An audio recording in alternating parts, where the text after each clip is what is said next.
司令官、やはり戦室にお入りください。作戦の状況を報告せよ。4月15日第20軍万歳一郎司令官が合計116師団に試行作戦命令を伝え、109、131、133連隊を動員して雪峰山を攻撃し、中国軍の反撃に遭っております。中国軍の指揮官は誰だ。74軍の王陽部であります。奴は切り札だ。109連隊はすでに包囲され、23師団の応援要請が来ております。第20軍に伝令だ。中央軍との決戦は避けよ。109、131、133連隊のために最後まで戦ってくれるものと信じる。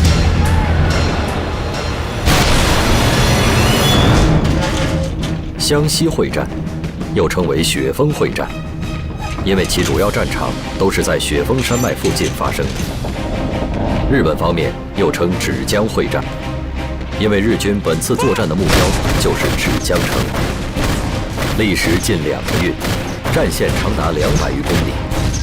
国民党军以伤亡19000余人的代价歼敌28000余人。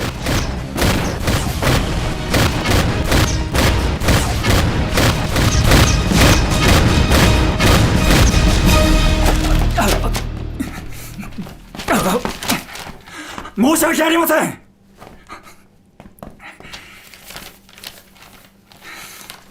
話せ。岡部より試行作戦を中止してほしいと言ってきております。我が軍はすでに制空権もなく、米国機の格好の目標となっています。また中国軍最精鋭部隊である両洋小隊も続々とインドから四港に飛行機で運ばれてきております。さらに続けろ。我が軍の自殺者や捕虜になる者の人数が日増しに増加しており、岡部は自分が責任を負ってでも今回の作戦を中止すると言っております。どうか試行作戦を中止し、敵陣に出発地点に帰還するようご命令ください。お前に任せる。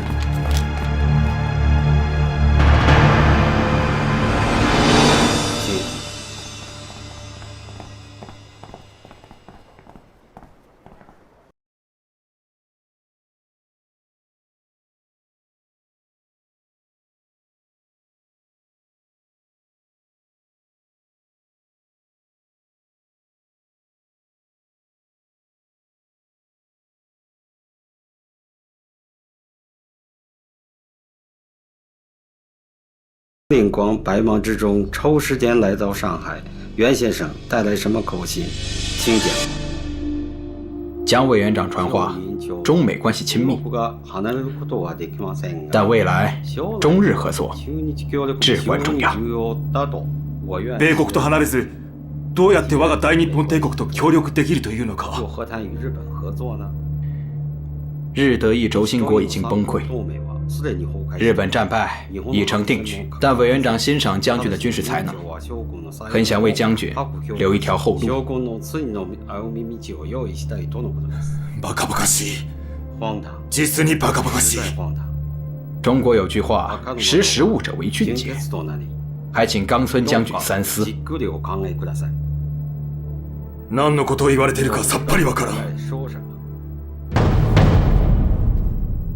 用があるので先に失礼する。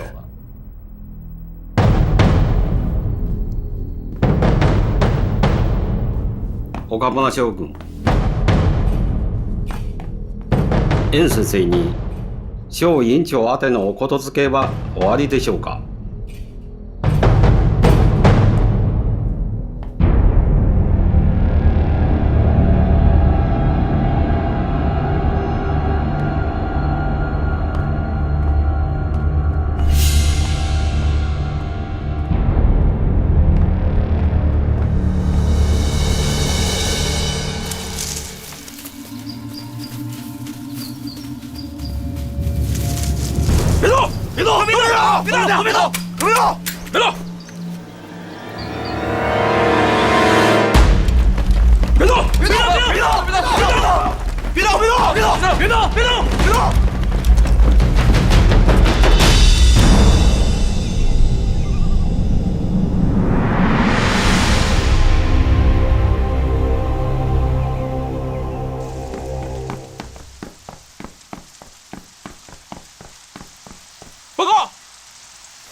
军长，战斗结束了，日军死伤近2万人，还抓了好多俘虏。还抓了俘虏？这倒是新鲜事儿。走，看看去。走。军长，俘虏都在这儿。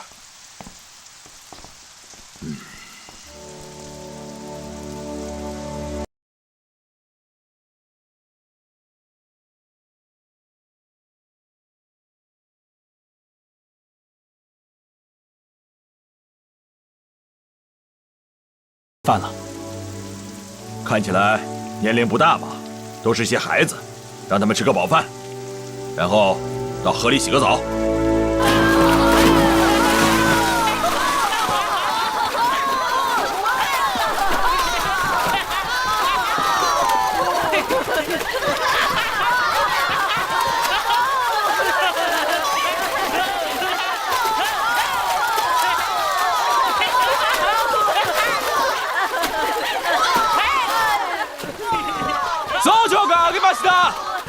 皆さん。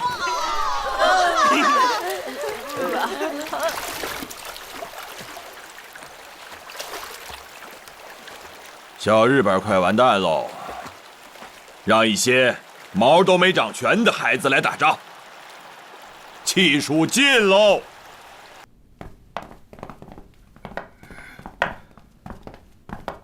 司令官殿。蒋介石と連絡できるか？できます。交渉を行いたい。条件は、1年以内に中国派遣軍を山海岸以東から撤退させる。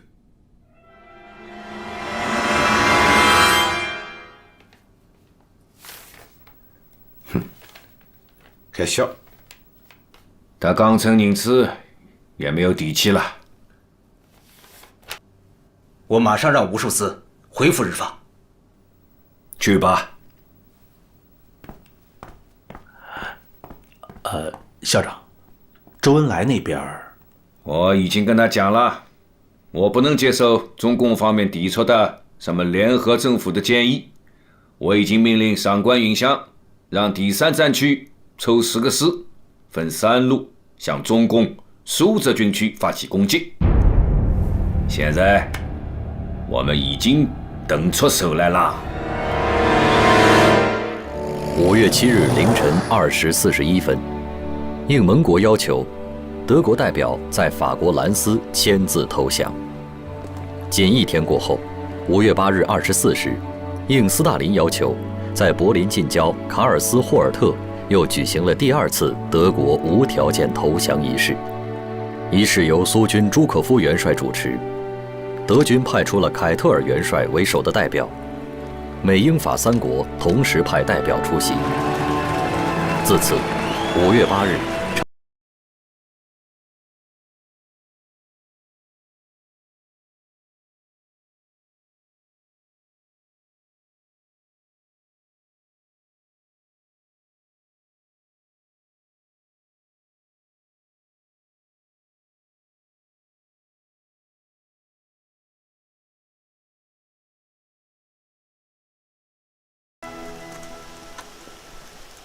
同学们，世界反法西斯战争在欧洲消灭了德国法西斯之后，东方战场上的日本帝国主义已成为战争最好的敌人。现在盟军在缅甸、东南亚和太平洋战场接连获胜，美军占领了琉球岛、冲绳岛，他们的轰炸机可以直接轰炸日本本土。在中国战场上，我们长期牵制和抗击了日本帝国主义的主要兵力，对日本侵略者的彻底覆灭起到了决定性的作用。参加战斗！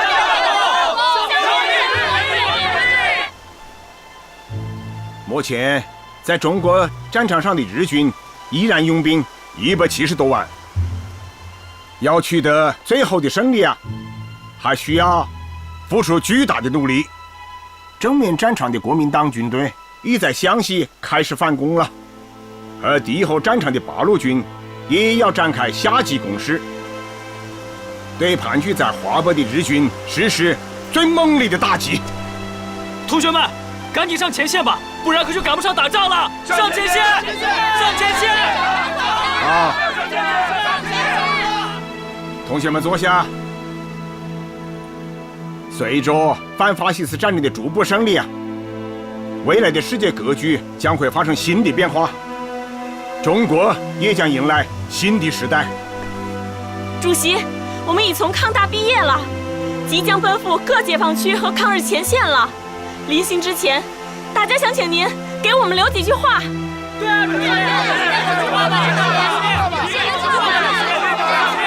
你们现在就要离开学校，到人民中间去了。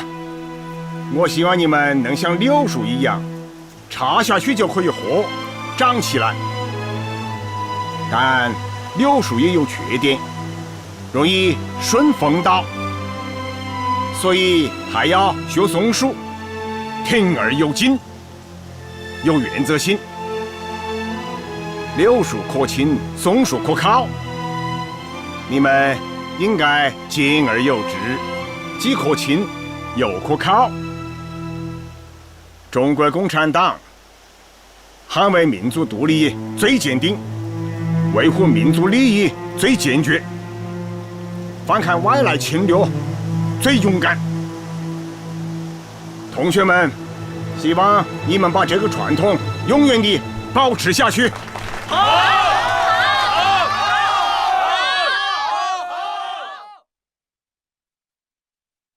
こんなに夜遅く集まっていただいたのは。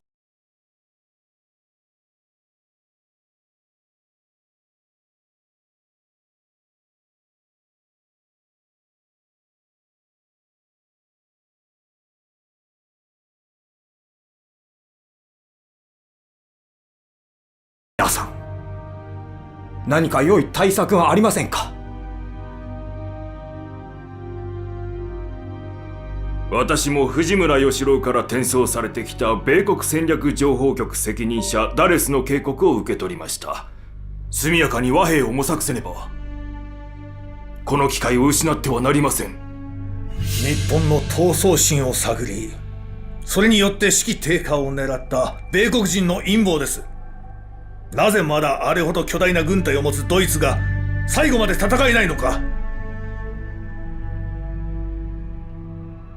東郷外相、何かお考えはありませんか？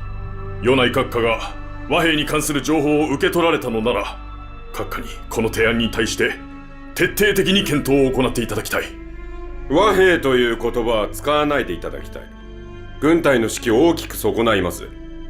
我が国の国体を発揚し、高度を守り、征服実現の目標を達成するために徹底的に戦うべきです。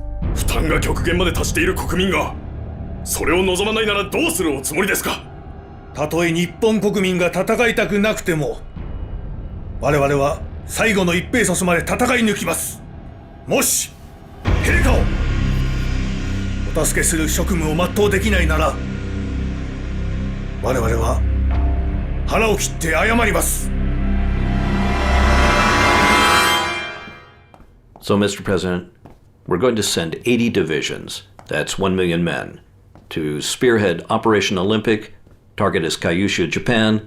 Date November 1, 1945. But we must be prepared for the hard facts. 100,000 to 200,000 American soldiers will die. And it'll take at least 3 years to defeat Japan. Now, the Japanese Army, Mr. President, is on the verge of transferring its main division to the Japanese mainland, where it will be fortified to battle to their last man, according to our intelligence. Please.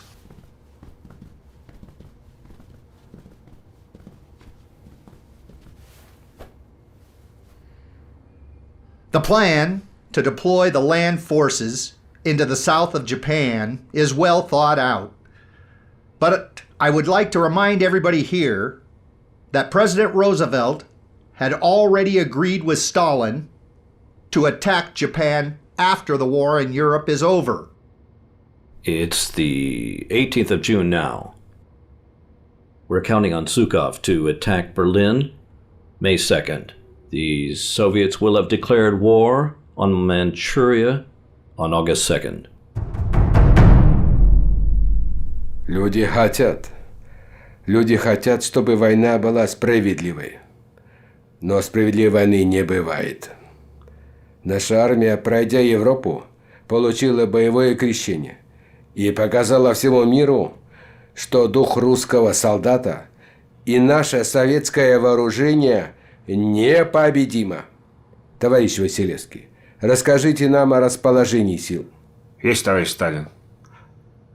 У японцев на северо-востоке Китая есть 3 оборонительные линии, включая север Северной Кореи, всего 24 отдельных дивизий, отдельных бригад, более 750 тысяч военнослужащих, плюс армия Маньчжоу-Го и армия Мандиана, всего 1 миллион человек. Говоря конкретно, на востоке находится первая армия, располагаясь в основном в Шаохэ и Муданьдян. На западе японская линия обороны выстроена вот таким образом. В районе Жаонань, Чанчунь, Шэньян. На севере и северо-востоке они растянули армии на этом Цицикар, Хайлар, Харбин. Хорошо. А вы можете рассказать о расположении наших войск? У нас есть 11 армий, 2 боевых соединения, 1 танковая армия, 3 военно-воздушных армии и 4 отдельных десантных батальона. Общая численность военнослужащих 1 577 700 человек, 26 137 артиллерийских орудий, 5556 танков, 3446 самолетов.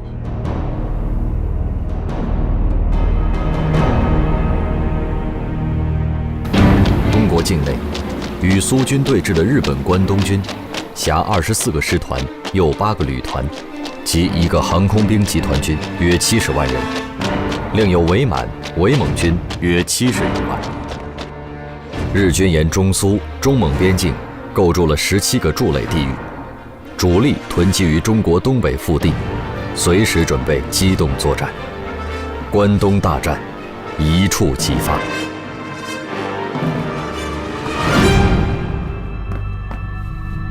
ハバロフスクからの情報では、ソ連軍は国境一帯に兵力を集めております。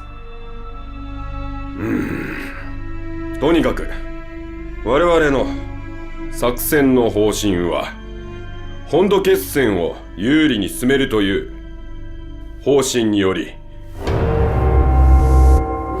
中国東北部、朝鮮を一体とした全面的持久防御作戦体系を実現することにある。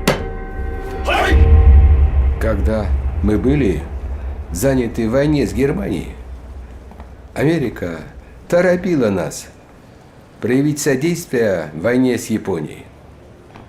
Тогда она приветствовала наше участие в военных действиях. А теперь, кажется, все наоборот. Америка хочет отказаться от нашей помощи и сама разгромить Японию, еще до того, как мы официально объявим о начале войны Японии. Так они смогут избежать наших условий, включая те, которые касаются возвращения территорий, которые Российская империя потеряла в результате войны с Японией в 4-5 годах.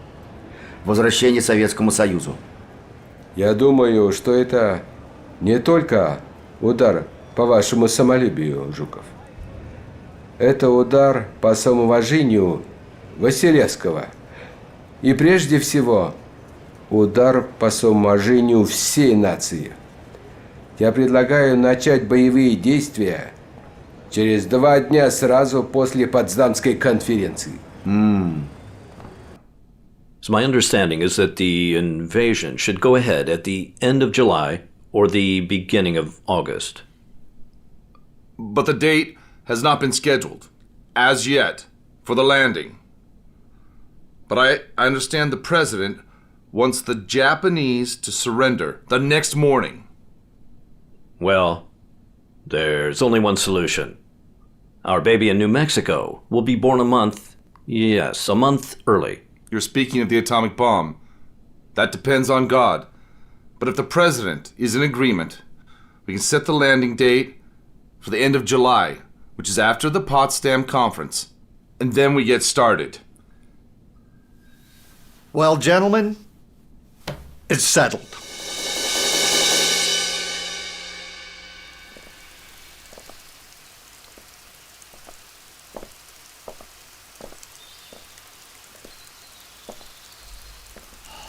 Today, 天気がいいね。はい。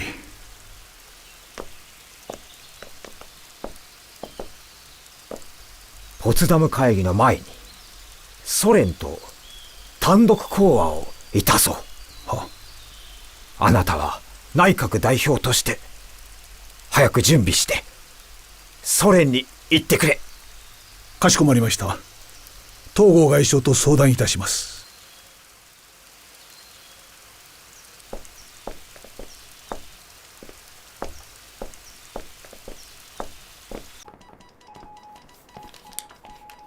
東郷外相から2通目の電報です。読め。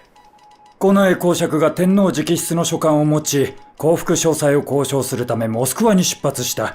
ソ連に入国ビザの手配をするとともに、飛行機で父春あるいは満州里に出迎えてください。早く車を出せ。ソ連外交部へ。はい。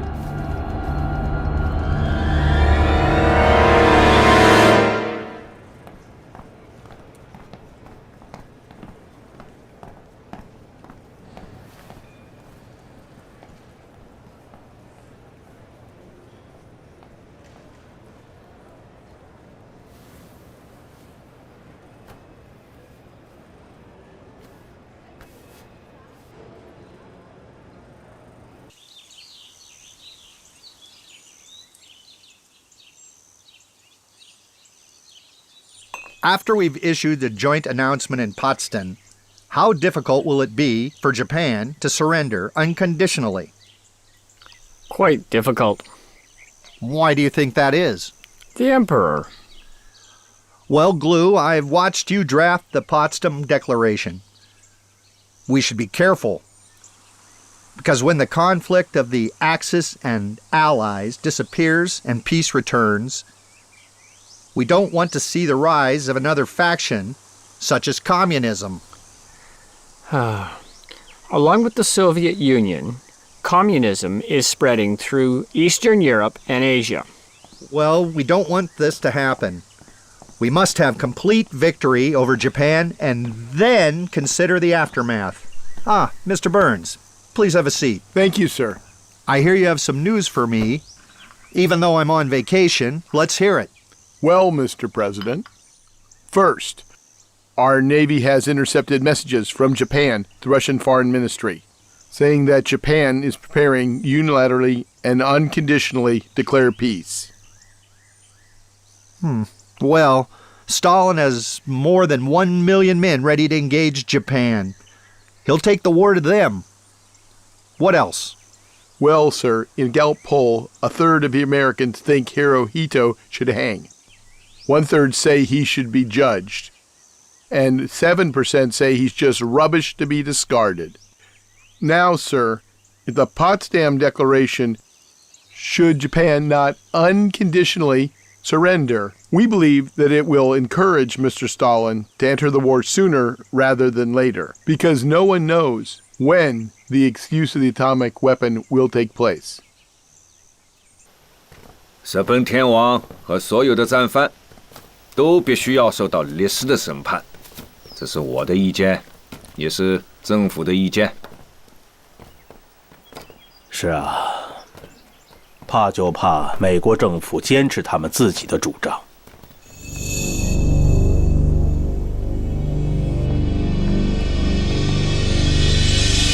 Я слышал, что японский посол приходит тебе каждый день в приемную и сидит на диване. Приходит и сидит. Не заставляйте его ждать. Это неправильно. Для этого надо найти причины.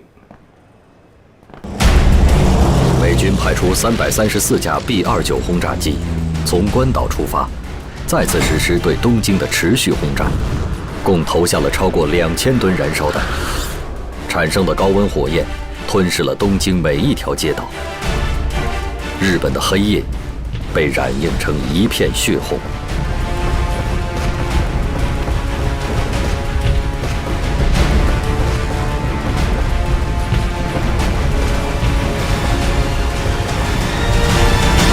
东京近41平方千米的面积被焚毁，1/4被夷为平地。计划中的22个工业目标全部摧毁，26万7千多幢建筑付之一炬。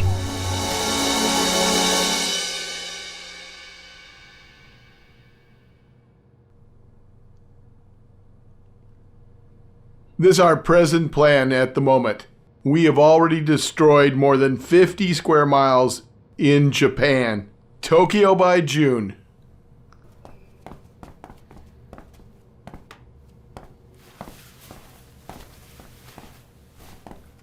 How are you doing, Mr. President? Good morning, Mr. Stimson. Gentlemen?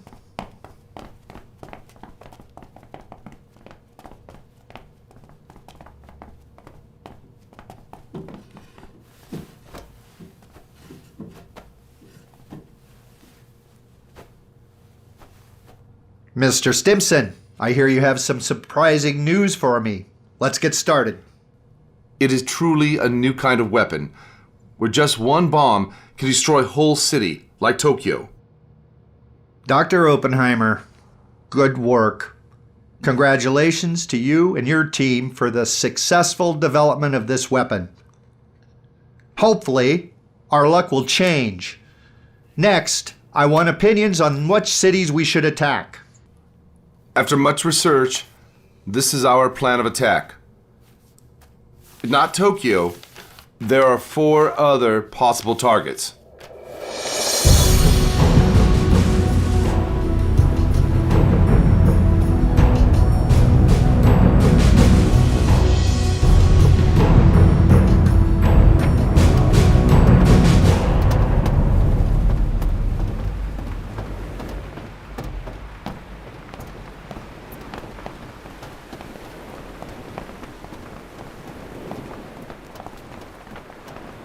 In this battle with Japan, we resolve that there will be no more sacrifice. We need Japan to surrender unconditionally. We need a solution for them to accept easily. Sir, our Augusta will dock. In preparation for tomorrow, we will be flying on the Sacred Cow to the terminal in Potsdam. As per your arrangements, sir, Churchill will be arriving. Mr. President, this just arrived. The operation will proceed this morning, but the diagnosis is not finished. The results seem to be satisfactory. I shall inform the family of the predicted results. Thank you very much. News from New Mexico? Mr. Glue, it's going to be a long night.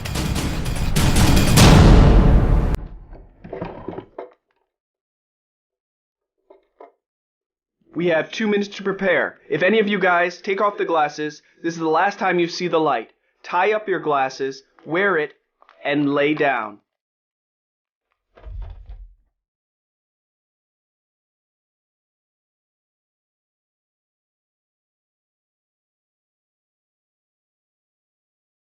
Pray to God this works.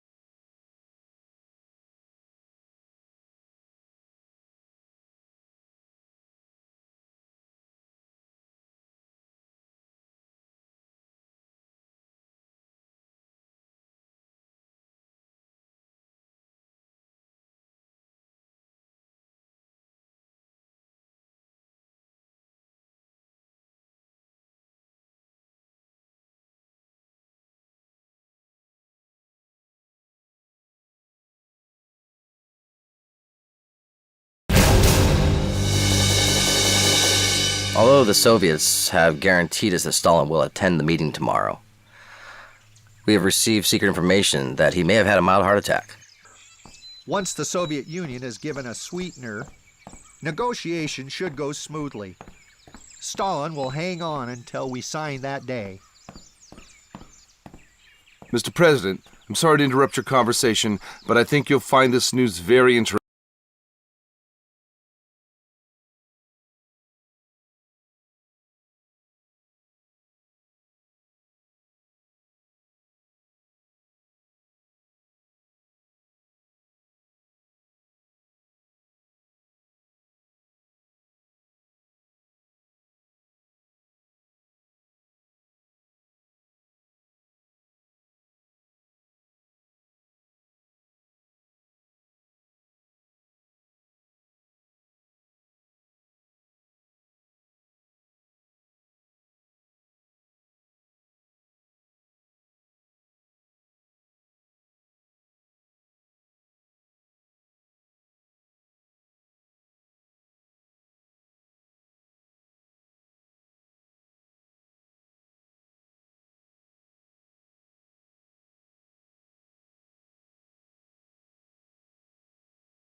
挑商开战。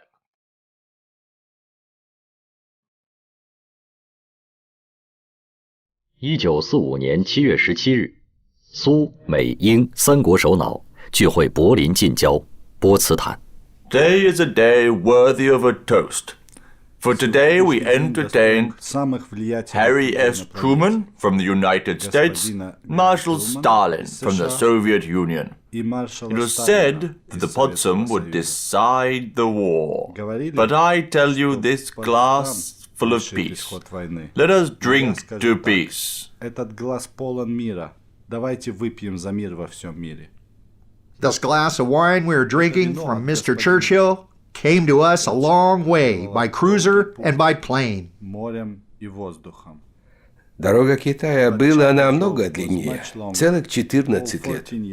Yes, but if no more than 30 divisions of Chinese troops were in South Asia battlefields, then Japan and Hitler would have been in South Africa a year ago. Поэтому, если бы не Восточно-Китайский фронт, Квантунская армия, может быть, вместе Гитлером уже давно стояла бы у стен Москвы. Well, Harry treated the day before yesterday, and you treated yesterday. Hirohito should pay today. Нет, нет. Я в следующий раз я снова приглашаю. Только в Токио. But in Tokyo. We fight against them together. I don't think there's a problem. We have a new weapon of mass destruction. Вот и прекрасно. Очень хорошо. Используйте его против нашего общего врага. Cheers. На здоровье.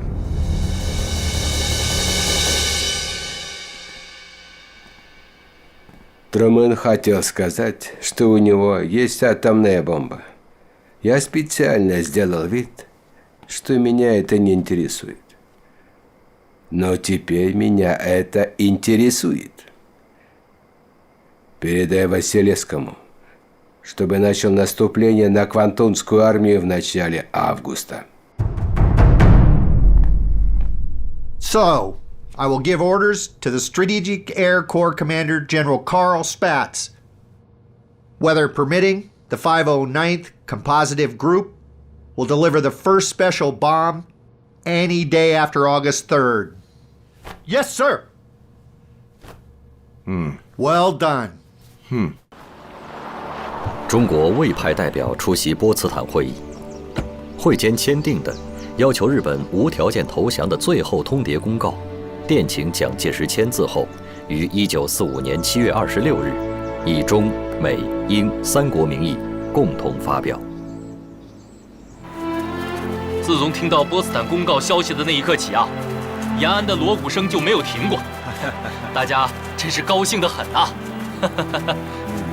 波茨坦公告的发表，意味着世界反法西斯战争的重心已经转移到了中国战场，在这片土地上浴血奋战了14年的中国人民，终于迎来了胜利的曙光，当然应该高兴啊！从内容上看，公告也是很鼓舞人心的。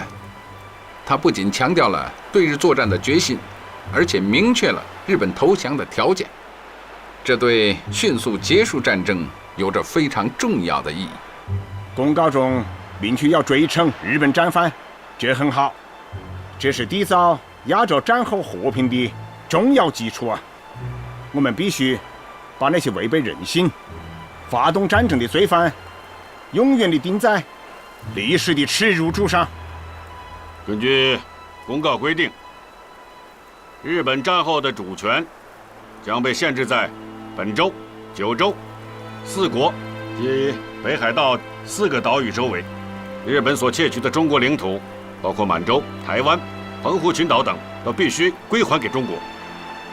公告第12条也很重要，在日本人民达成和平的意志后，同盟国占领军队应当撤离，欧美列强也不在亚洲驻军，不干涉他国内政，这也是维护东亚和平的关键因素。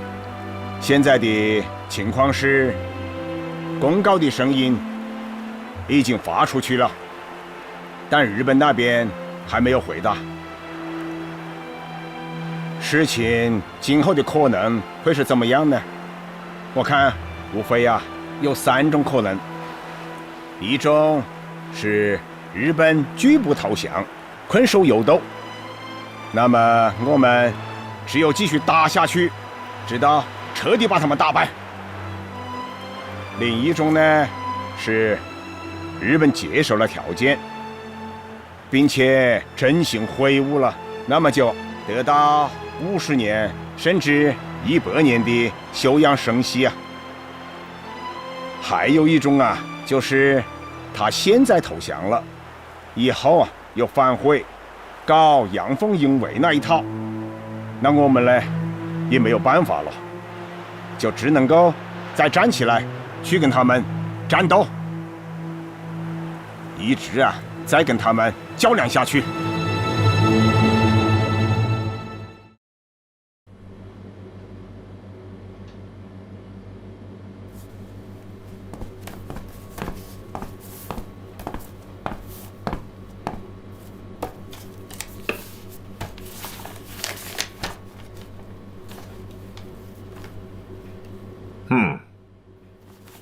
Значит, Англия с Китаем согласились с этим предложением.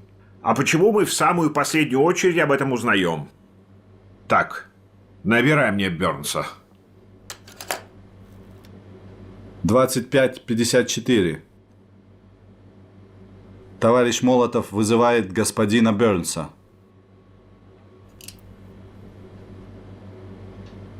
Мистер Бёрнс, я от имени нашего правительства требую, чтобы публикацию этого заявления перенесли как минимум на 2 дня.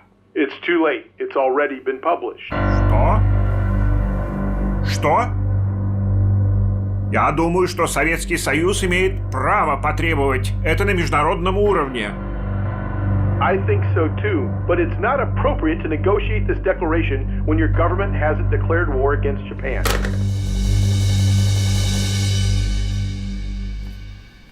東京の影響力のある大新聞の朝刊でポツダム宣言が発表されました。発表されたからには政府の反対する立場を表明すべきで、これを避ける必要はありません。反対の広告を出すことに賛成です。交渉の地位を上げられます。政府はまだ固執し続けるのですか。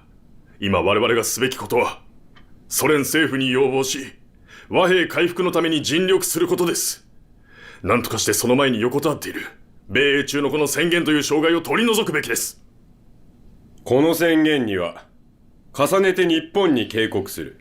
もし直ちに無条件降伏せねばドイツと同様完全に壊滅するなどと。この三国と他の国は我々の徹底抗戦の決意が揺らいでいるとでも思っているのか。これは皇国の極めて重要な問題である。和平交渉とはとんでもない。宣言の第10条をご覧ください。我々は日本人を奴隷にしたり滅亡させようとする意図はないが、我々の国の捕虜を虐待した者を含む戦争犯罪人に対しては厳重に処罰するとあります。これは先に条件を提示した和平勧告書であり、帝国の生死存亡とは関係ないことです。帝国の武装解除など何が平和だ。武器も持たず死な米英に犬のように媚びへつらうとでも言うのか。私はやはりソ連の動きを見極めてから政府の対応を決めるべきだと考えます。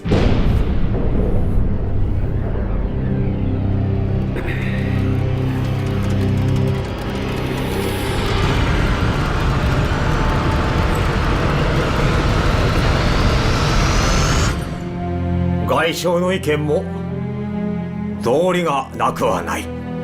私の意見は、もし無条件降伏を逃れられるのなら、ソ連という外交筋を通して我が国の名誉と生存を保障するなら、広範な条件のもと戦争を終結することとしたい。Mr. Prime Minister!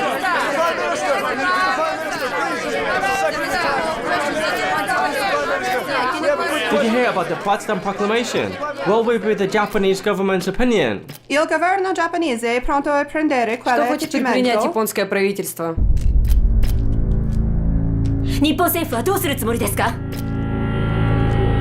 日本政府のポツダム宣言に対する姿勢は黙殺だ。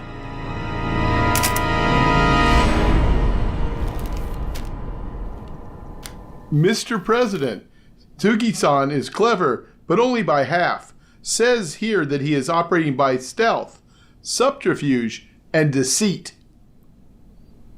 What I understand is this is the Japanese government's flat refusal. I'm sure China and UK will see it the same way. Tell the Strategic Air Corps Commander General Spaatz to drop the atomic bomb. Japan will not remain silent anymore. Yes, sir. 米英中がポツダム宣言を発表しました。日本の主権権限は本州、北海道、九州、四国と我らの決定した島々に限定されるべきだと暴言しており、もし無条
Sir, we have decided on 3 targets: Hiroshima, Kokura, and Nagasaki. Of them, Hiroshima is the best target.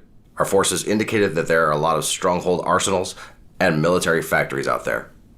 We'll have to be flexible with our actual target, depending on the conditions of the day. But our training's gone perfectly, and our men are ready to complete our mission. I think we can bring us home safely. We studied the maps of the 3 cities, and whichever target is chosen, I think that we can complete it. Well, President has agreed to our plan. I wish you good luck and God bless you. Thank you, sir. Thank you, sir.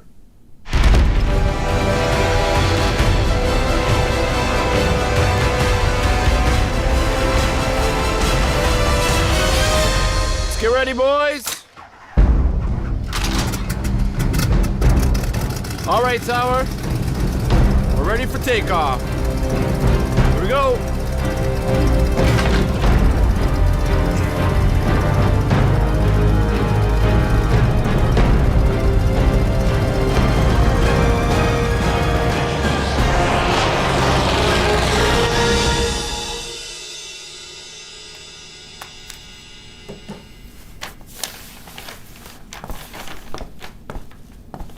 大使殿、東郷外相からの電報です。読め。はい。我々使節団は知らせを待っている。再度頑張って、何としてもソ連を前向きに特使派遣するようにさせてください。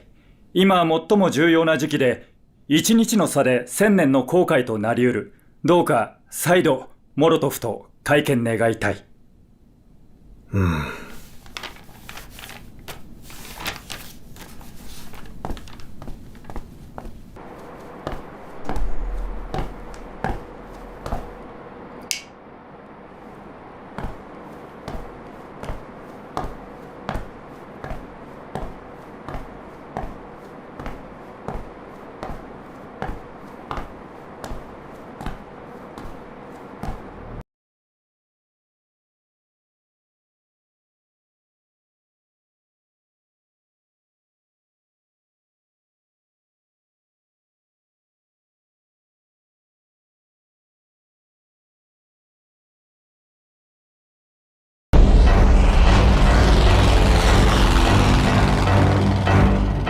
The weather's very good today. It seems that Hiroshima's become famous. Let's be careful of our words today, boys. It's an important moment. Our words are recorded for posterity. The target is Hiroshima.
Repeat, target is clear. It's all up to you now. Target is found. Goggles!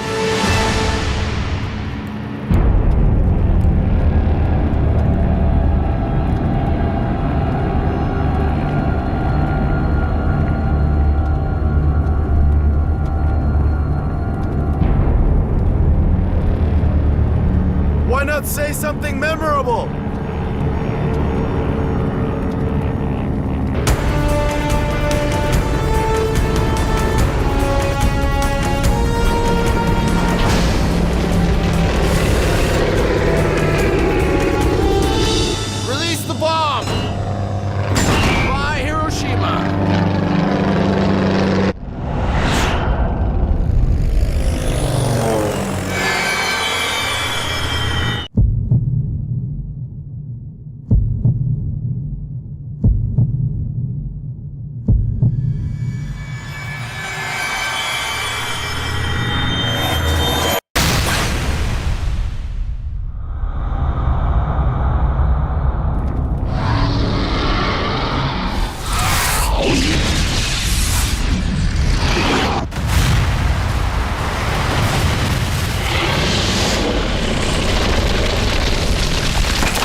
Okay.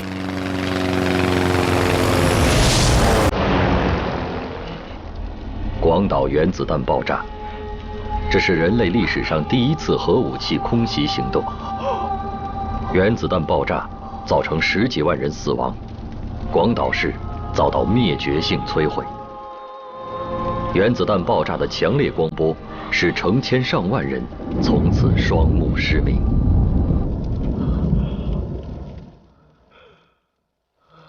どうした？何があったんだ？みんなしっかりしろ。どうした？何があったんだ？すいません。どうした？大丈夫か？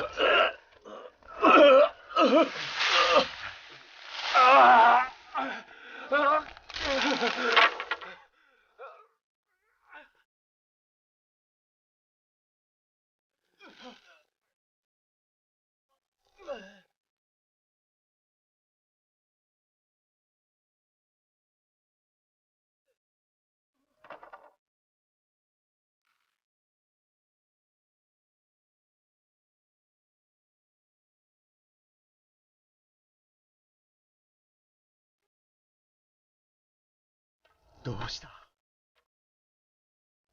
一体何があったんだ？もしもし、どうしてだ？応答せよ。もしもし、もしもし、応答してくれ。応答してくれ。10分前、広島市全体が一発の爆弾で瞬時に破壊されました。何をバカなこと言ってんだ。広島第二総軍の畑俊六元帥につないでくれ。広島はつながりません。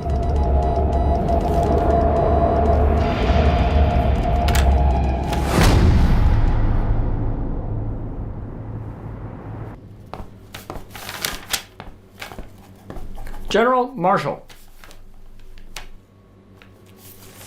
Thank you, Colonel.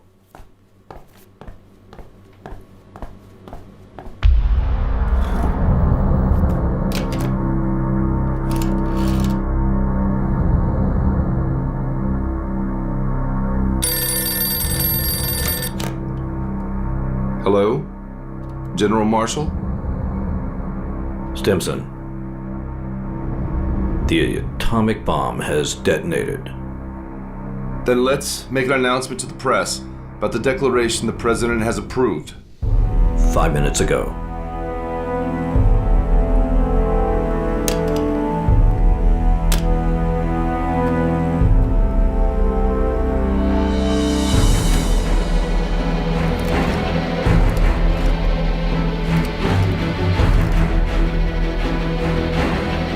Secretary Stimson here.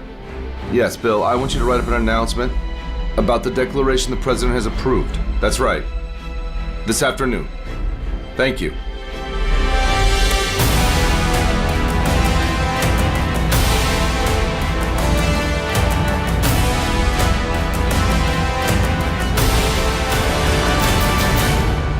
No, gentlemen, I don't understand the British mind. They drove away the man who led them to victory. Poor Churchill. He really was their man of war.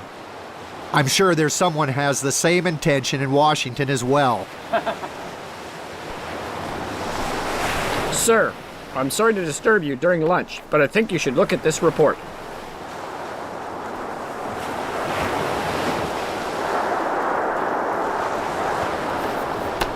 Gentlemen, there's no better news than this. We've dropped an atomic bomb on Hiroshima. The plane returned safely, is in ruins. There are tens of thousands dead. Captain, we can go home now. Yes, sir. Cheers! Thank you, thank you.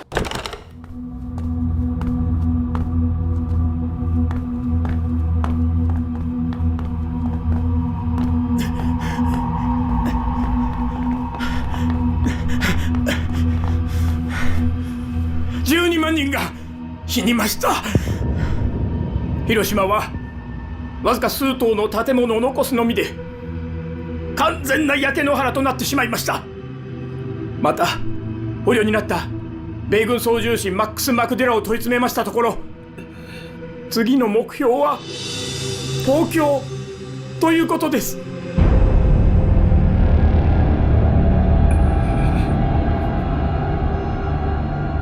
そんな兵器まで使えるのか。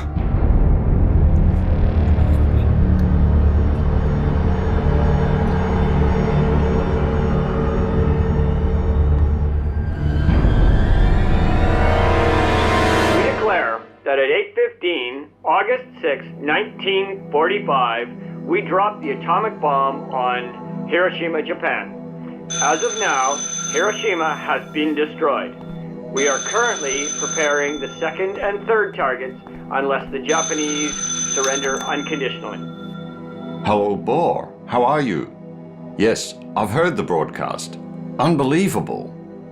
I knew the Germans couldn't make the bomb. I think I would have signed that paper. It really is a terrible thing. Okay. I'll be talking to you all. See you later. Okay.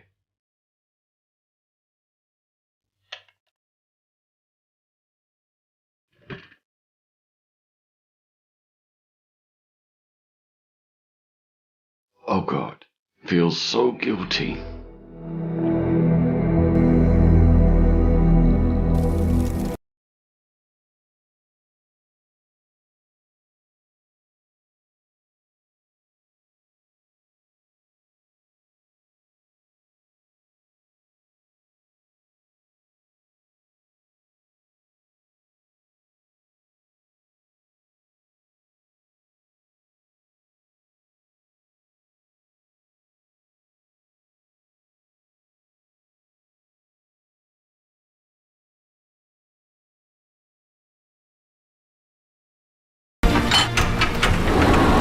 “广岛原子弹爆炸，并未终止美军对东京的持续轰炸。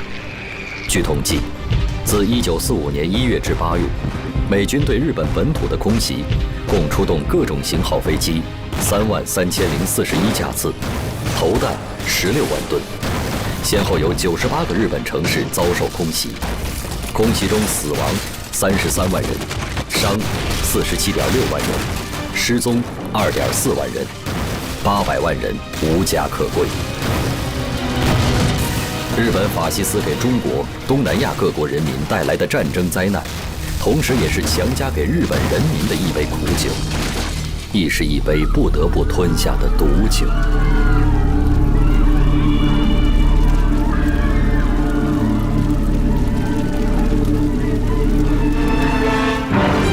中国方面軍岡村康次、マレーシア方面軍山下康文、台湾方面軍安藤義俊、第7方面軍板垣清志郎、第8方面軍今村仁志、第3航空軍木下聡、海軍総司令小沢勝三郎および168個の師団長であります。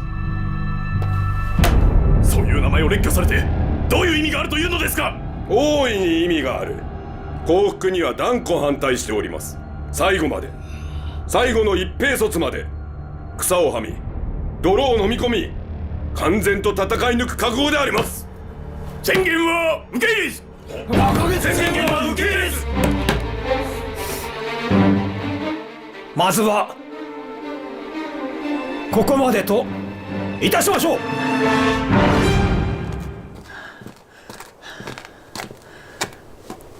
来坐，哎，坐，快坐。好，你看看，中央警卫团的战士们已经换上了你们制造的814步枪了。像这样的新枪，你们生产了多少支啊？从研制成功到现在，已经制造9000多支。如果需要的话，还可以扩大生产。八路军现有9个兵工厂和一个军工技术试验所，产量再增加1倍，没问题的。了不起呀！全国抗战8年，我们的队伍壮大了，军工能力也提高了。从只能打造几把大刀，到现在能够造枪造炮弹了，这已经实现了质的飞跃。不过，新事物总是会不断产生的。比如这次美国在日本投了原子弹，就有人将原子弹的爆炸评价为可以改变未来战争形势的革命。我想听听你对此有些什么看法？我认为不完全对。武器虽然能在一定程度上影响战争的进展，但这种影响绝不是决定性的因素。说得好，我们共产党人从来就不是唯武器论者，但是并不代表我们无视它的存在。总有一天，我们也要造飞机坦克，也要发展原子弹。到那个时候，还需要你聂荣臻再为军工事业出一份力哦。是。Американцы слишком преувеличивают свое значение.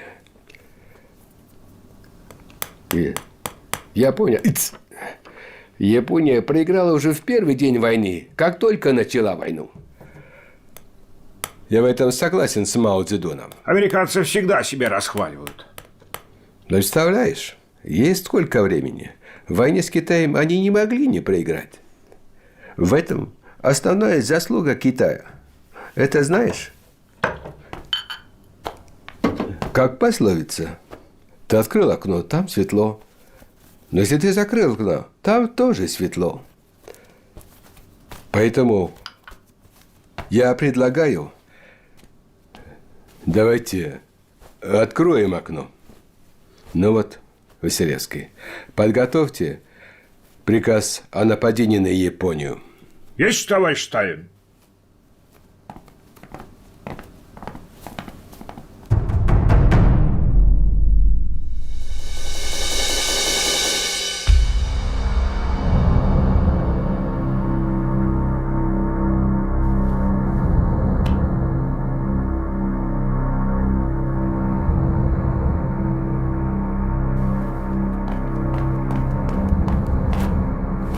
Товарищ Молотов зовет вас.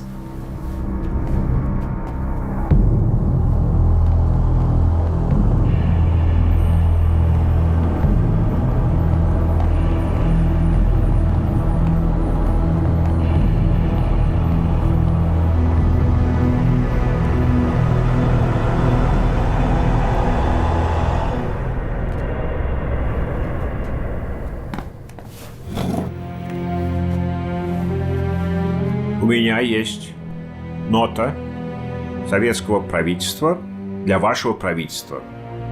И моя задача – сочетать и передать его вам.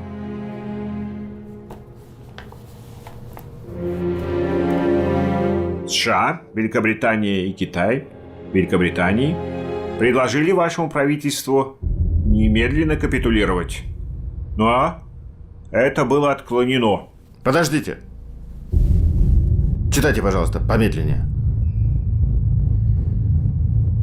Эти государства предложили Советскому Союзу встать на их сторону в войне с японским империализмом.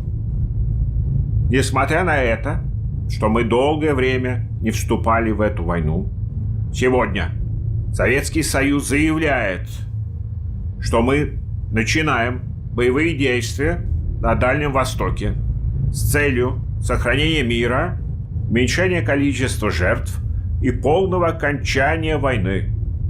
Я заявляю вам, что боевые действия против Японии начнутся 9 августа. Мне очень жаль, что Советский Союз нарушает соглашение о ненападении между нашими странами. Я отправлю телеграмму своему правительству. Я понимаю вас, господин посол. Вы очень много лет занимались тем, что сохраняли ноту и дух вот этого пакта о ненападении и нейтралитете. Но сегодня наступают такие обстоятельства, что мнение одного человека не влияют на ход истории, и оно не важно. Учитывая положение между нашими странами, мы расстаемся как враги. Позвольте мне в последний раз пожать руку своему врагу.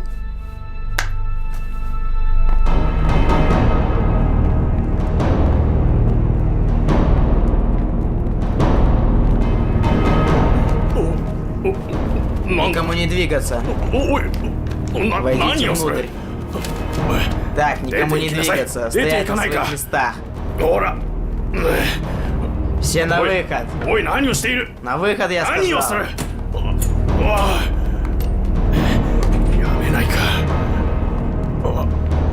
На месте. На месте стоять.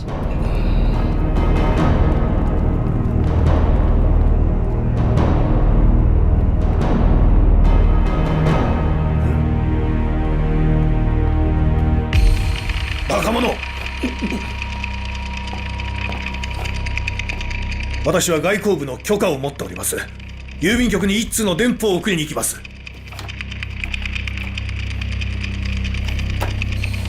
Хорошо. 1945年8月9日凌晨，苏联机群突破中苏边境，进入中国东北，轰炸满洲里的日军机场以及长春的关东军司令部。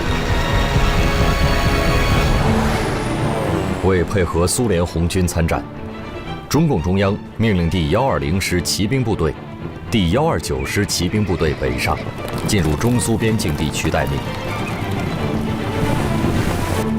贺龙所部由绥远县地向北行动，聂荣臻所部由察哈尔热河县地向北行动。与此同时，东北抗日联军教导旅在旅长周保中、副旅长李兆林率领下，随同苏联红军一并跨越中苏边境。这是一支坚持东北抗战整整14年的光荣部队。从今天起，抗联教导旅将同150万苏联红军并肩作战，向东北境内的日本关东军发起最后的攻击。我们旅已经编入了苏联远东第2军，方面军命令我们反攻开始。我们的目标是东北全境的55个县市。先遣队和散将小分队先起行动，第一批进入的城市：佳木斯、富锦、满洲里、四平、长春、哈尔滨、通化这些地方，你们看看。听说你们是随苏联太平洋舰队在朝鲜北部登陆的，可以回家了。是，终于可以回家了。我们这次战争是东方无产阶级大联合的胜利，是正义的胜利，是各民族团结的胜利。我会永远的记住，我们用无数鲜血凝成的战斗友谊。保重。再见。再见。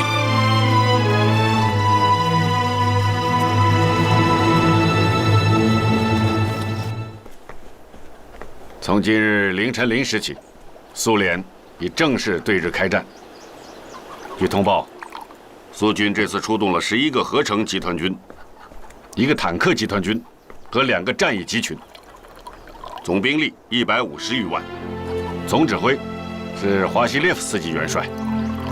能够在1个月多的时间里，从9000公里外的欧洲，运送如此多的部队、武器和作战物资到远东地区，而且还能完成秘密集结，这确实是个奇迹。由于苏联的行动，对日战争的时间将会大大缩短，战争已经处在最后的阶段。很显然，发起对日寇最后一战的时机已经到来了。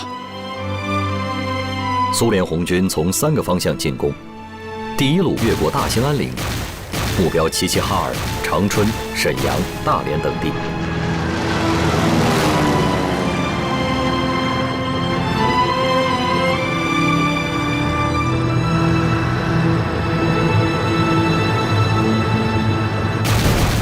第2路强渡乌苏里江，目标绥芬河、虎林及东宁等地日军防线。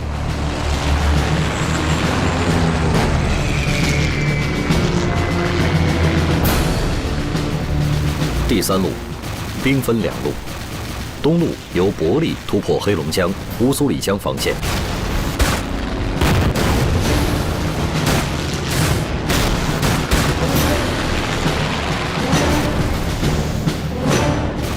西路由海兰炮强渡黑龙江。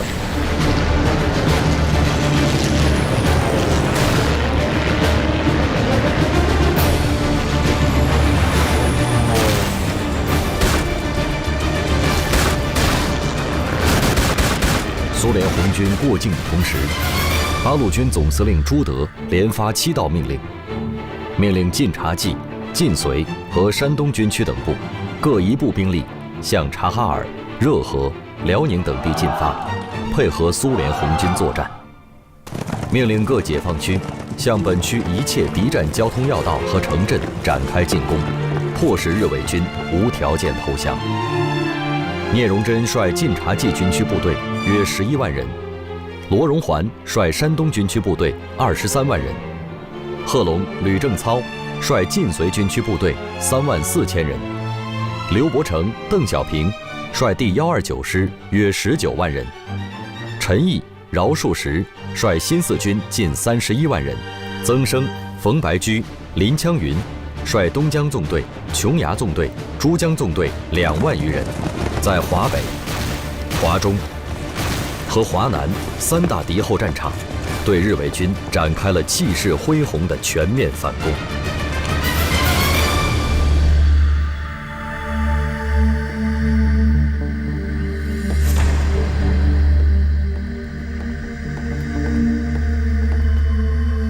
ソ連のバイカル湖方面軍が昨日ロ北、長南、タロンなどを占領しました。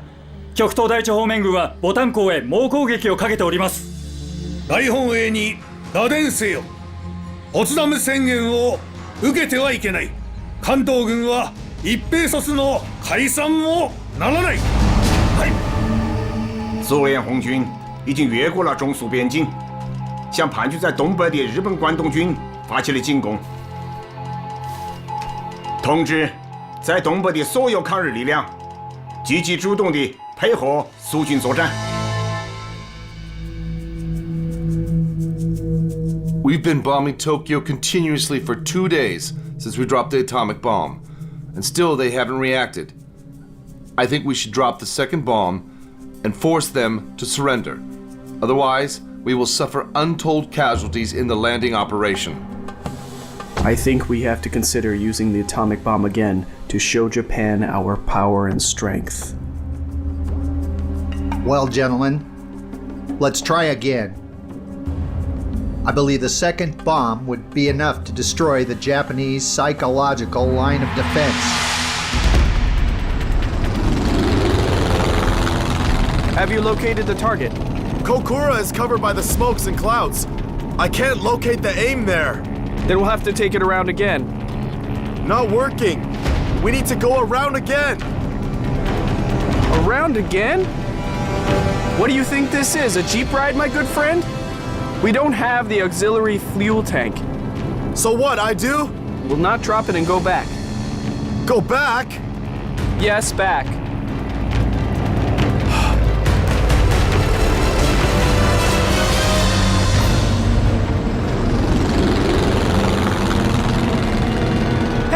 Hey! What's up? If you agree, we'll continue on to our second target. Okay. Okay? All right. Let's continue on to Nagasaki.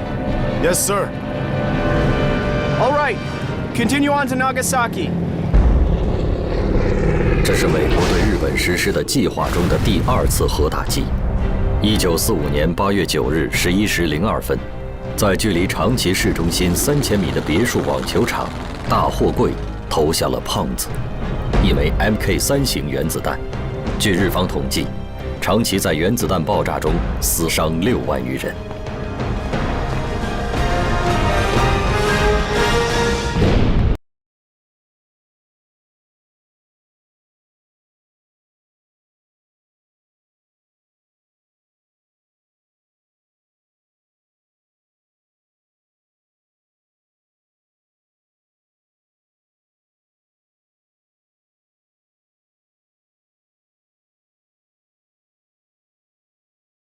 あまりにも悲しい。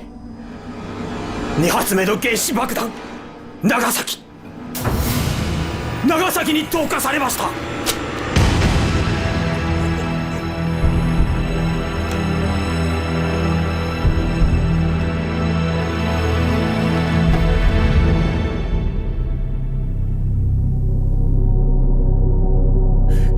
実を受け入れるべきです。帝国は崩壊の瀬戸際にあります。平和のためにあらゆる努力をすべきです。日本本土で一大決戦をすることができる。あなたは敵軍上陸を阻止できますか？勝利を得るための何らかの見通しを軍は示すことができますか？運が良ければ侵略者が上陸する前に撃退することができ、大部分の敵部隊を殲滅できる。これで敵に重大なる損害を与えることになります。それでどうするというのですか？何度も攻めてくる敵を防ぐことができますか？外相の意見に賛成です。このまま戦争を続けても何も得るものはなく、戦局をひっくり返せばいい。現在の負けを勝ちに転じることが可能だ。皇軍の兵隊は断固として武器を捨てず、どんな状況でも最後まで戦う勝利の道しかないのだ。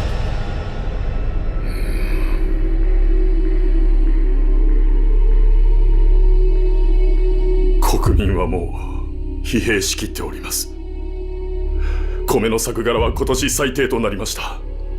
もう我が国に戦う力など残っておりません。何をもって戦い続けるというのですか？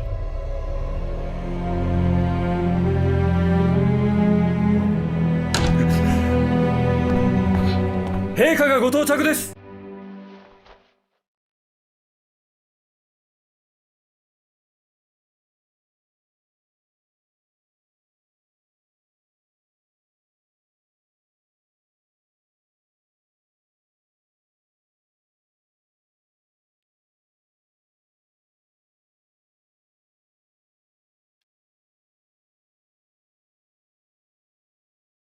戦争を続ければ我が帝国は滅びる。この災難を除くには戦争終結しかない。同盟国のポツダム宣言受諾を認める。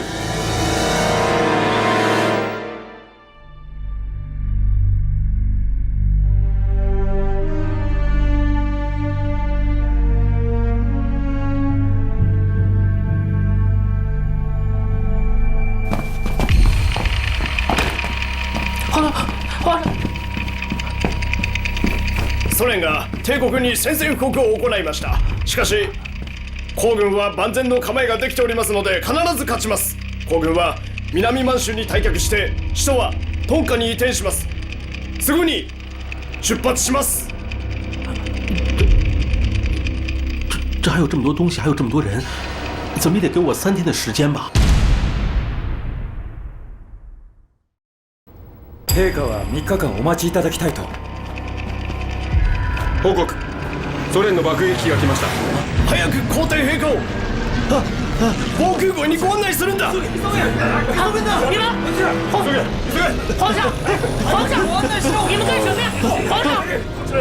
子。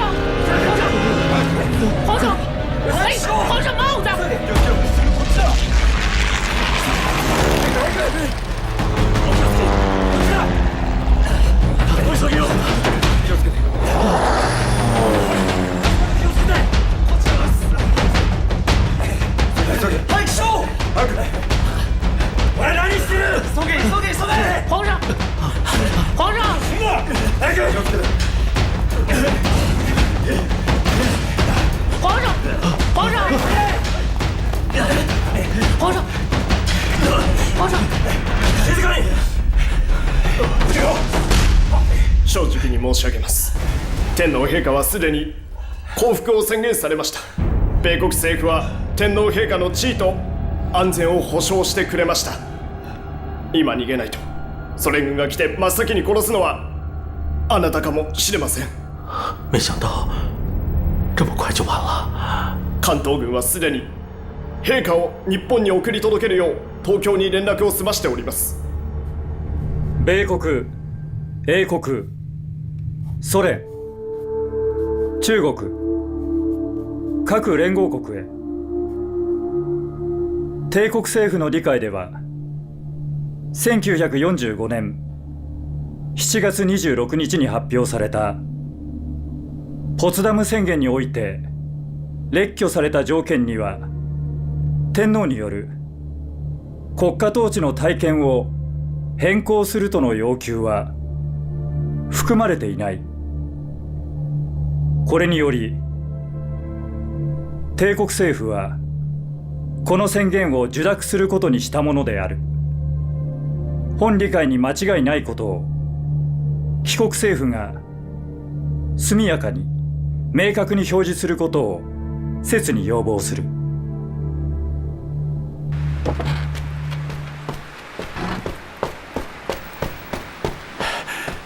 主席，主席，有重大情况向中央报告。说吧。日本向中美英苏等国发出了启降书，要求无条件投降了。这样，这是真的？从几方面都证实了，军委2局也证实了，不会有错吧？不会。太好了，朱老总，太好了，我们胜利了！太好了，太好了，胜利了！太好了，胜利了！胜利了！太好了，太好了，胜利了！同志们，这是人民的胜利。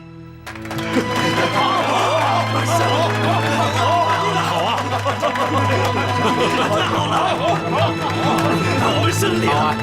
诸位，日本政府向中美英苏等国发出了启降照会，这真是好事啊！啊，好，很好。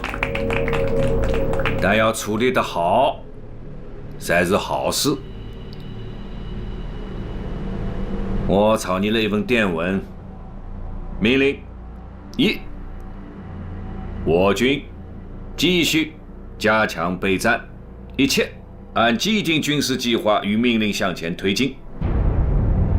二，沦陷区敌伪部队应就原驻地负责社会保安秩序，这也是他们戴罪立功的机会。同时要强调，没有我国民政府的命令，不得接受任何地方的改变。三，解放区的抗日部队应就原驻地待命，不得向敌伪军擅自行动，尽快发往各个战区。是。墨索里尼死了，希特勒小华也死了。小华，怎么了？延安的电报，延安发来的，是毛主席。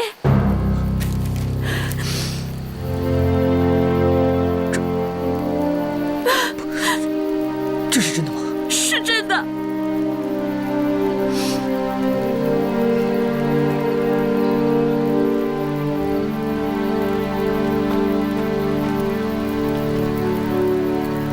同志们，日本投降了！日本投降了！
現状とに鑑み、非常の措置をもって時局を収集せむと欲し、ここに中領なる汝臣民に告ぐ。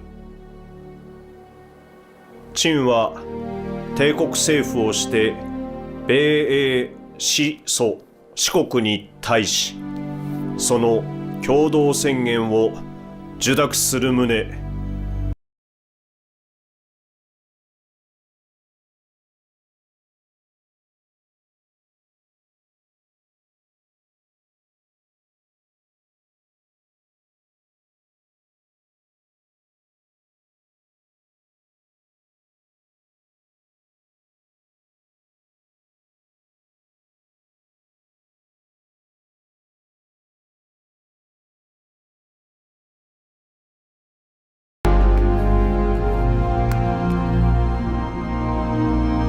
お知らせです。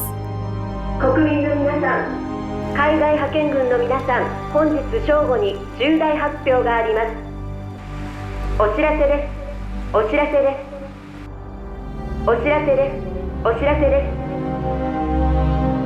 陳、深く世界の体制と帝国の現状とに鑑み、非常の措置をもって時局を収集せむと欲し、ここに中領なる汝臣民に告ぐ。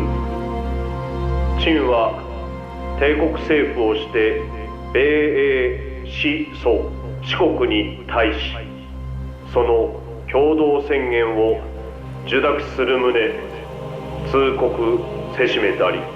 1945年8月15日，日本天皇裕仁以广播停战诏书的形式，正式宣布日本无条件投降。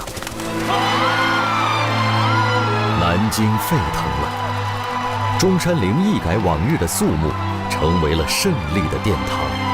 抗日战争是中国近代史上中国人第一次如此同仇敌忾，如此团结一心，如此目标一致的救亡图存、保家卫国、同呼吸、共命运。上海沸腾了，十里洋场，十里欢声，十里喧闹。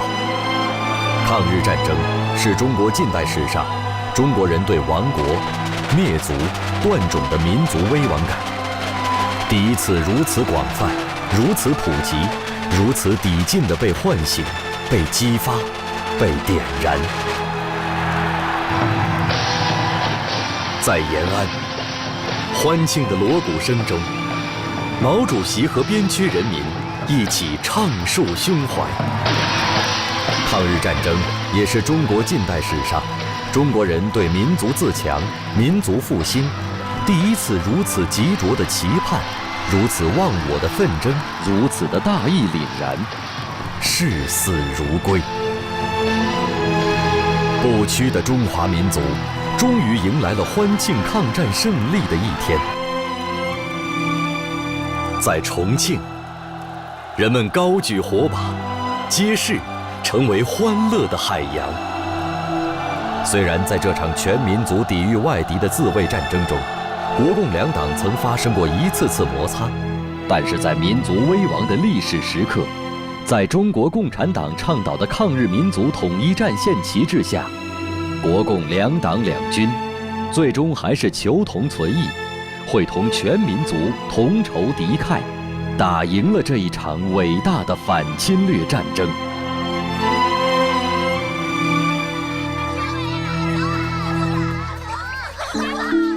今やっと戦争が終わりました。これはあなたたちにとっても私たちにとってもとても嬉しいことです。私たちはこれからの平和な暮らしの中で少しずつお互いに与えた苦しみを忘れ、新しい生活が始まることを願っています。すべてがうまくいくことを願っております。美恵子より。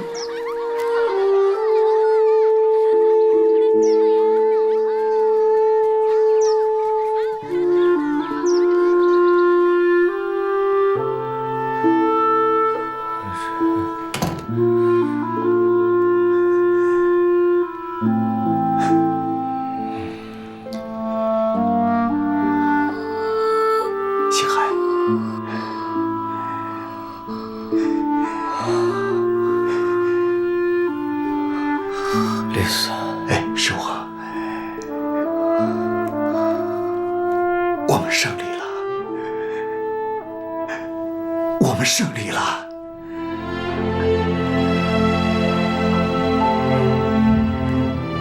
1945年8月15日，日本宣布无条件投降。你看，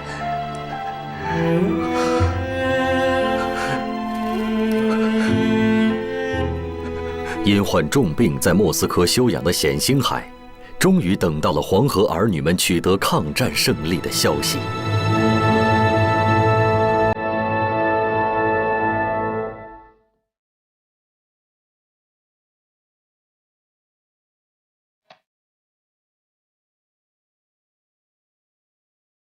今天是我们新国民政府最后一次开会了。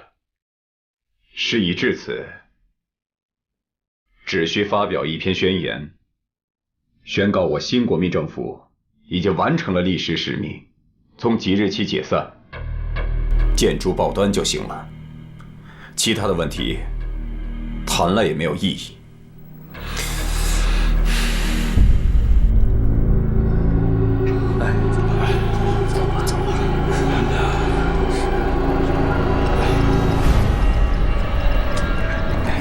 5年5个月不到，呼啦啦作鸟兽散。短命的南京伪国民政府，生于无耻，死于无终。陈公博亡命东洋，后被缉捕回国。陈璧君、周佛海、梅思平3人均未逃脱汉奸罪。梅思平被处以极刑，陈周2人在狱中苟延残生。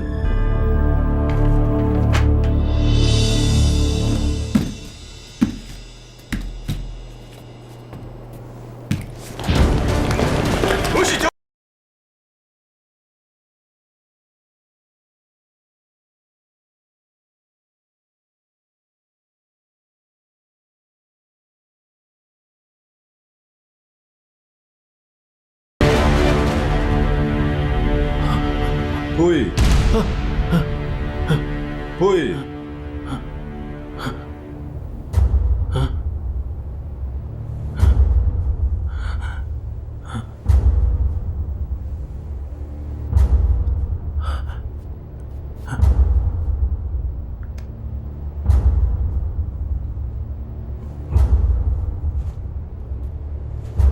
溥儀陛下と共に日本へ同行させてください。 Все слушайте приказ Красной Армии. Сложите оружие. 皇上，他说让咱们听他们的指挥，并且把武器都交出来。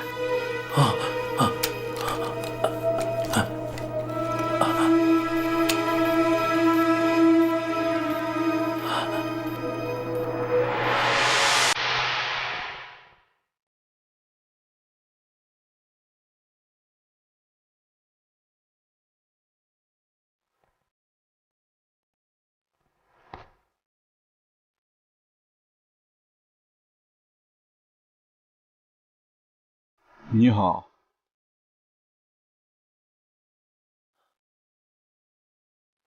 你好。苏维埃的兵士和皇帝握手了。哈哈哈。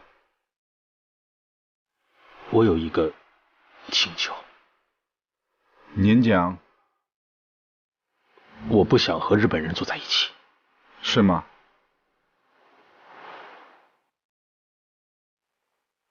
就听你的，你叫谁，谁就跟着你。谢谢。他是日本人，他也是日本人。你不准过去。他也是日本人，你也不准过去。他也是，你也不准过去。还有快一点，过去。我们走。他也是，快走吧，上飞机啊！快走吧。你，还有他。 还有你，过去。你，还有你，你，还有你，还有你，过去。你，过去。你，还有你。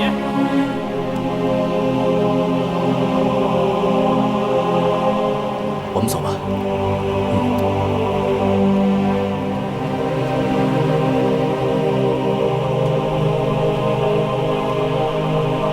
苏军飞机的最后一刻，溥仪依依不舍地回望了一眼已不复存在的满洲国。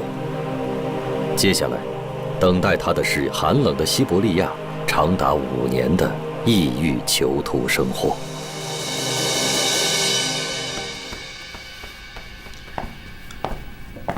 英子，我去上班了。请慢走，多加小心。你也要多加小心。今天是不是还要去虹口看望日侨呢？要去上海的日侨，现在都正在虹桥等待建房，所以有很多事情都需要帮忙。如果你看到内山完造先生的话，帮我向他打个招呼。知道了。走了。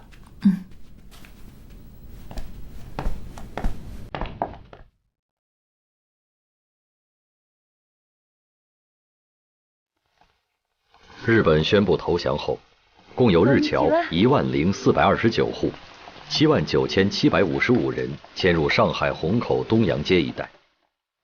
依据中美两国遣送日俘日侨会议拟定的遣俘遣侨之计划，首批日俘有2185人。またいらっしゃいませ。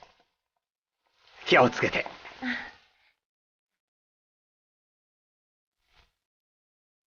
内山先生。ああ。ご依頼の新聞をお持ちしました。政府の大新聞と町の大衆紙です。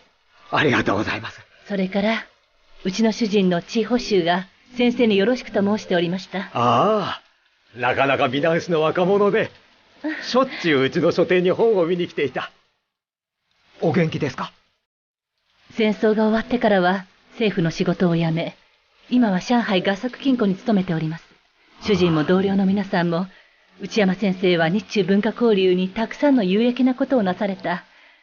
特別な待遇をお受けになるべきだと言っております。ああ、ありがとう。私は一人の普通の日本人として、カバン一つぶら下げて上海に来て、またカバン一つぶら下げて日本に帰るのですから。これは当然のこと。どうぞどうぞ。ありがとうございます。まあ。この書店は、私のものだけでなく、ロジン先生のものでもあり、中日文化交流に尽くしたすべての人のものですから、今は中国にお返しするのが、私としてやるべきことです。ただ敵国製造というレッテルを貼られないことを望んでおります。そんなはずはございません。中国人は戦争を起こした罪を憎んでいるだけで、日本居留民の皆さんを敵だとは思っていません。そうですね。中国人は徳をもって恨みに報い、旧悪を咎めず報復を求めない。この点深く感じました。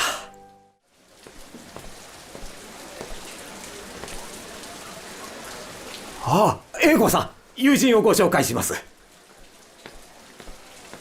内山先生。ああ、英子さん、こちらは有名な李香蘭さんです。李小蘭？李香蘭はもう存在しません。今の私は山口よし子です。山口よし子、本当に日本人なのですか？私は本当に日本人です。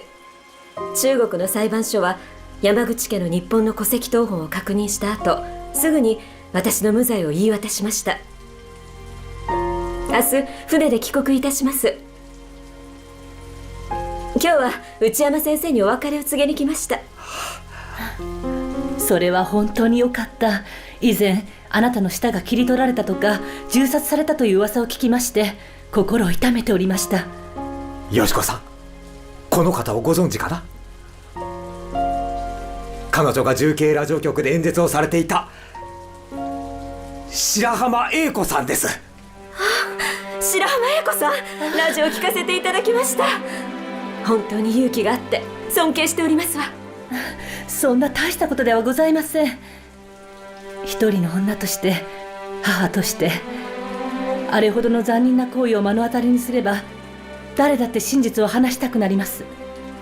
ところでよしこさん、日本人でありながら中国人の芸名で戦争の宣伝をしたのですから、法律上の責任がなくても倫理道徳上はやはりよろしくなかったかもしれませんね。あの頃は若すぎて間違ったことをしてしまい申し訳ありません。これからはあんなことはいたしません。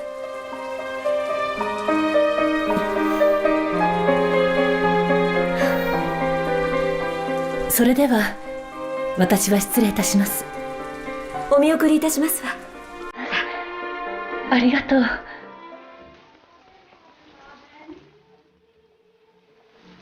あなたの歌です。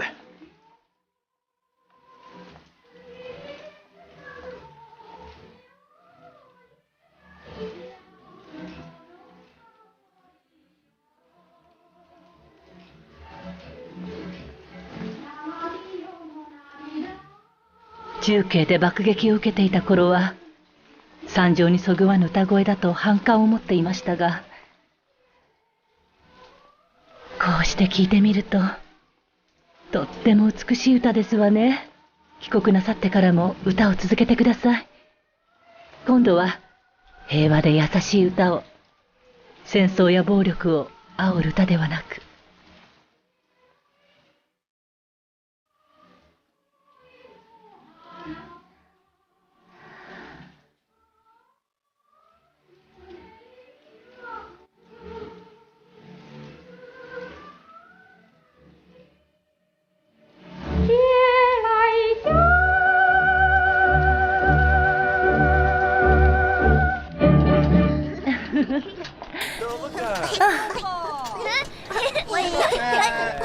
気をつけて帰るのよ。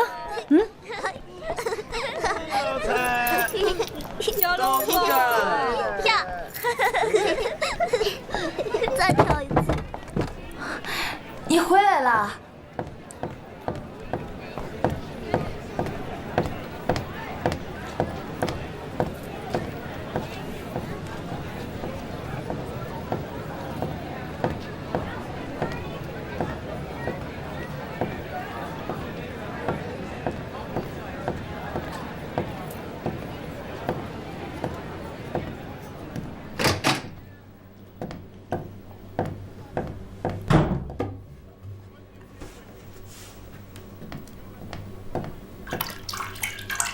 吃不周的夫人，白冰英子。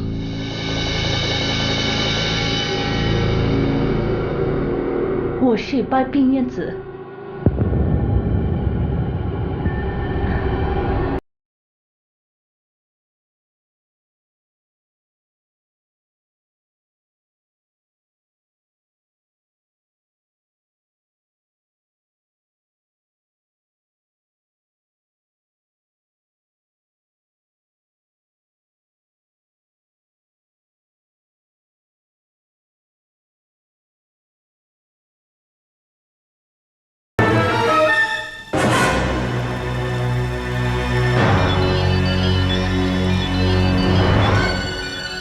日本は負けた。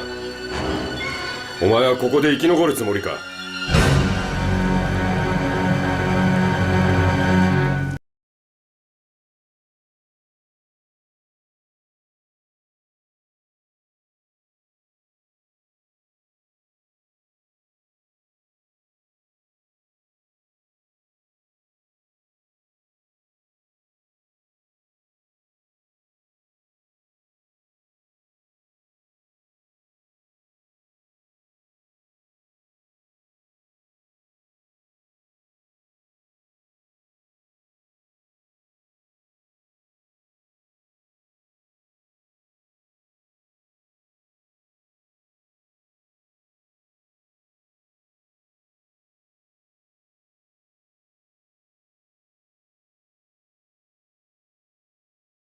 何をしたいんだ。すぐ死ぬのに俺が誰だとか聞かないのか。殺し屋も相手の態度が気になるものなのですね。ずっと見ず知らずの人を殺してきたというのに。俺は雪部隊の渡辺修一だ。命令によりラジオ局の可愛い声の売国奴、つまりお前白浜英子を殺しに来た。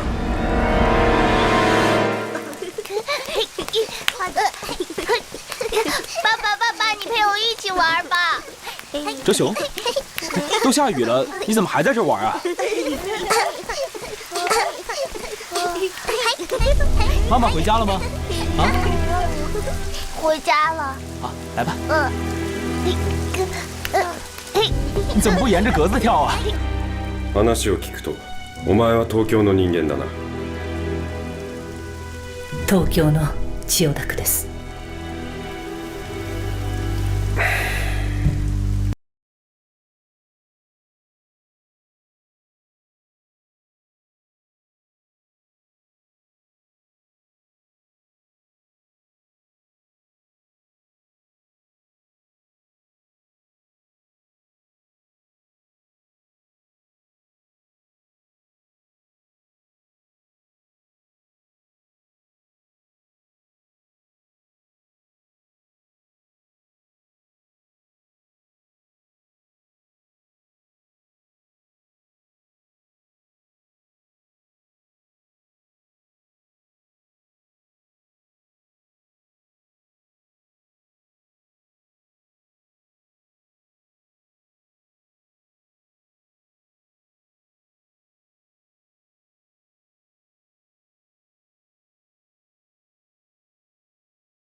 海だ。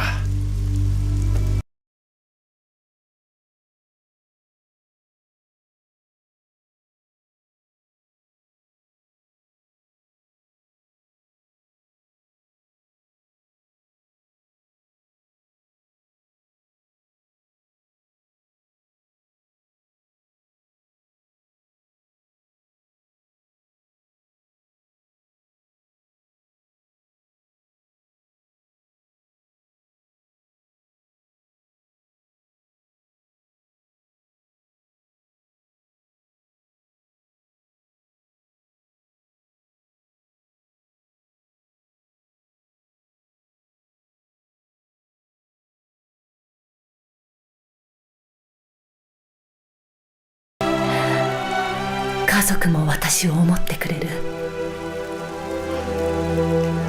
私は人を傷つけたりしない。もし誰かが私を傷つけようとしたとしても、それを咎め立ち向かいます。今までずっとそうしてきたように。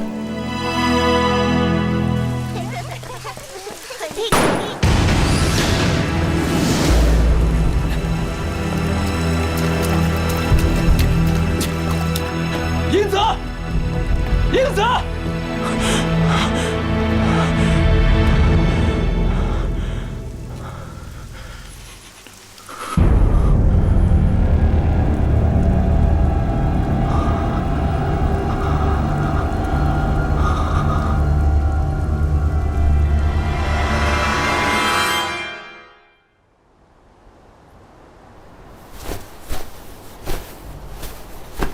消さなくていいんだよ。でも空襲が終わったんだ。戦争は終わったんだ。でも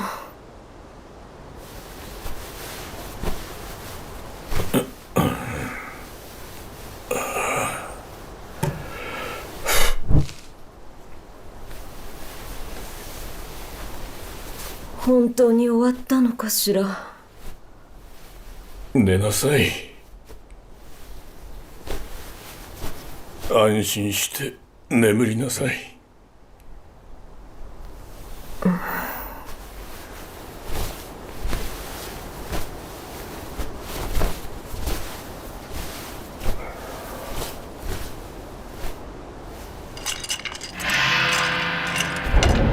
何か物音がしましたよね。平子？いや、足音が違う。物取りだろ。近頃多いらしい。なら捕まえないと。翔太郎の部屋に入ったら翔太郎が傷ついてしまうわ。今ぐっすり眠ったばかりなのに。あの子がぐっすり眠ってるのに。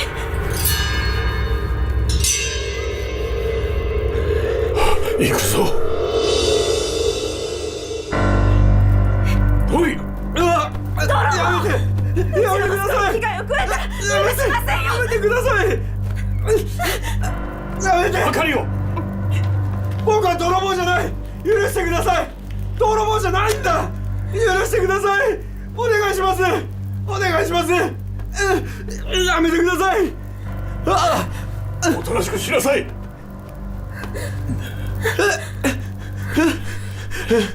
許してください。東京にいる老子で全く生計も立たず一人ぼっちで孤独だ。どうか許してください。許してください。お願いします。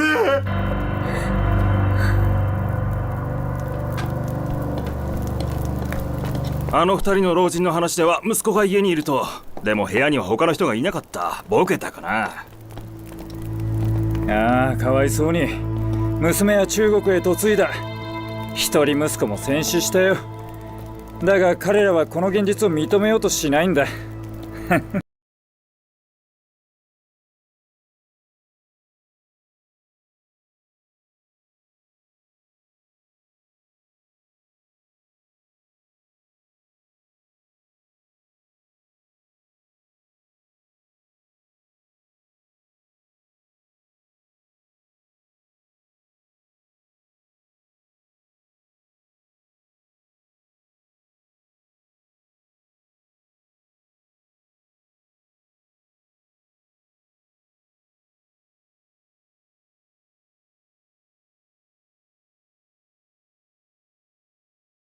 来てうちが真っ暗だったら家がわからないかと思って。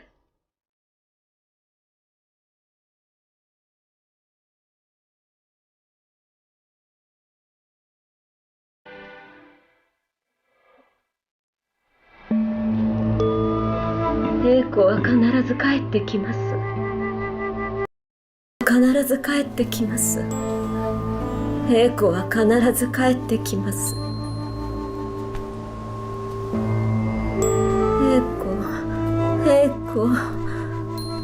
英子、そろそろ家に着くわよ。英子は必ず帰ってきます。英子は必ず帰ってきます。英子は必ず帰ってきます。英子は必ず帰ってきます。英子は必ず帰ってきます。英子は必ず帰ってきます。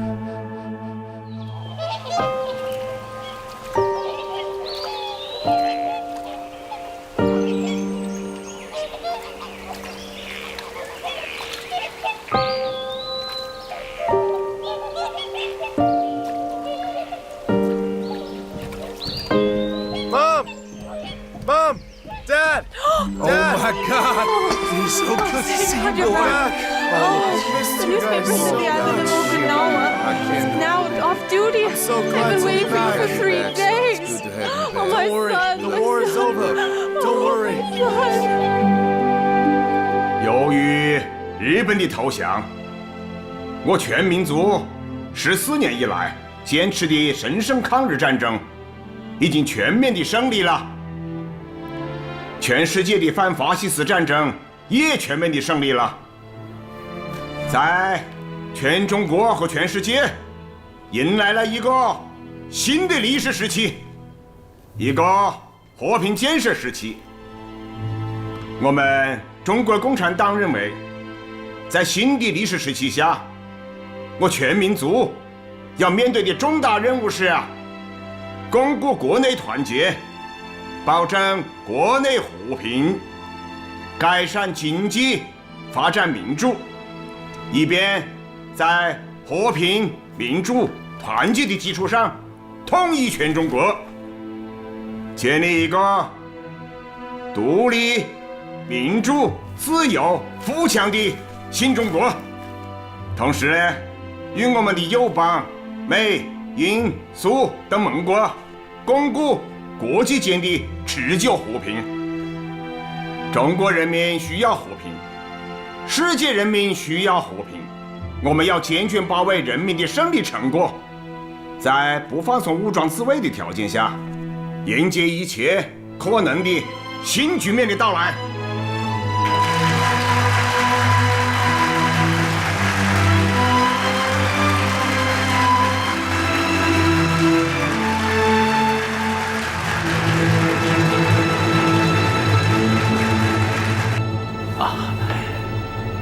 谢谢。坐。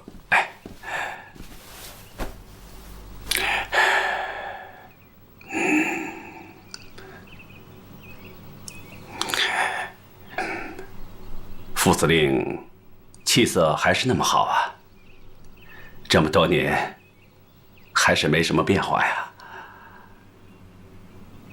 这抗战胜利来之不易呀，薛良心里万分高兴。是啊，这也是中华民族之幸啊。有一件小事，还需玉农帮忙啊！张副司令，这你就见外了。当年在西安，如果不是张副司令，玉农今天恐怕已经……过去的事了，不要再提了。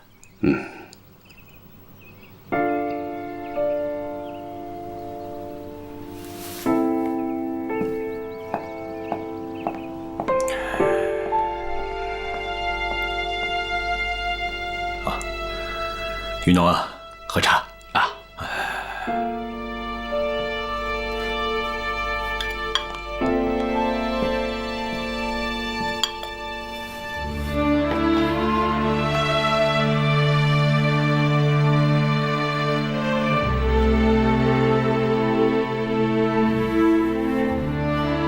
一点心意，还请玉农务必给委员长带到。